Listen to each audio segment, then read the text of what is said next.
ഏവർക്കും ഫീനിക്സ് മീഡിയയിലേക്ക് സ്വാഗതം. ഇപ്പോൾ ഫീനിക്സ് മീഡിയ നിങ്ങളെ കൂട്ടിക്കൊണ്ടുപോകുന്നത് വീണ്ടും അപകടം പതിയിരിക്കുന്ന സ്ഥലത്തേക്കാണ്. അത് ചടയമംഗലം KSRTC ബസ് സ്റ്റാൻഡിന് സമീപത്തുകൂടി നടുക്കുന്ന് കേരള സ്റ്റേറ്റ് ബിവറേജസ് കോർപ്പറേഷൻ പ്രദേശത്തേക്ക് പോകുന്ന റോഡിന്റെ ദുസ്ഥിതിയെക്കുറിച്ചാണ് ഞങ്ങൾ പറയുന്നത്. MC റോഡിൽ നിന്നും ഈ റോഡിലൂടെ മത്സ്യഫെഡ്, കൃഷിവകുപ്പിന്റെ ഓഫീസ്, മൃഗാശുപത്രി, ചടയമംഗലം ക്ഷീരവികസന യൂണിറ്റ്, മണ്ണ് സംരക്ഷണ കേന്ദ്രം, അതിലുപരി ഈ റോഡ് അവസാനിക്കുന്നത് കേരള സ്റ്റേറ്റ് ബിവറേജസ് കോർപ്പറേഷന് മുന്നിലാണ്. ആ റോഡിന്റെ ഇപ്പോഴത്തെ അവസ്ഥ ആണ് ഞങ്ങൾ നിങ്ങളുടെ മുന്നിൽ എത്തിക്കുന്നത്, അധികാരികളുടെ മുന്നിൽ എത്തിക്കുന്നത്. ഇതിനെല്ലാം പുറമെ ഏറ്റവും വലിയ ഗുരുതരമായ അപകടം ഈ സ്ഥലത്ത് പതിയിരിക്കുന്നത്. അതിലേക്ക് അധികാരികളുടെ ശ്രദ്ധ ഞങ്ങൾ ക്ഷണിക്കുകയാണ്. ഇത്രയും സർക്കാർ ഓഫീസുകൾ സ്ഥിതി ചെയ്യുന്ന ഈ പ്രദേശത്തെ വൈദ്യുതി ലൈനുകളുടെ ഒരു നേർക്കാഴ്ച ഞങ്ങൾ നിങ്ങളിലേക്ക് എത്തിക്കുകയാണ്.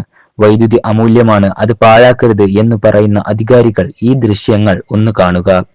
വൈദ്യുതി ലൈനുകളിൽ വൃക്ഷങ്ങളുടെ ശിഖരങ്ങൾ ലൈനിലൂടെ മുട്ടിയുരുമിയാണ് നിൽക്കുന്നത്.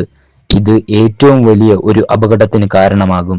ഈ റോഡിലൂടെ ഒട്ടനവധി ആൾക്കാരാണ് കാൽനട യാത്രയായും വാഹനങ്ങളിലൂടെയും യാത്രകൾ ചെയ്യുന്നത്. ഈ റോഡിലൂടെ മഴ പെയ്തു കഴിഞ്ഞാൽ റോഡിന്റെ ഗർത്തങ്ങൾ ഏത് എന്ന് അറിയാൻ കഴിയാത്ത വിധത്തിൽ ചെളിവെള്ളം കൊണ്ട് നിറയുന്ന ഒരു അവസ്ഥ സംജാതമായിട്ടുണ്ട്.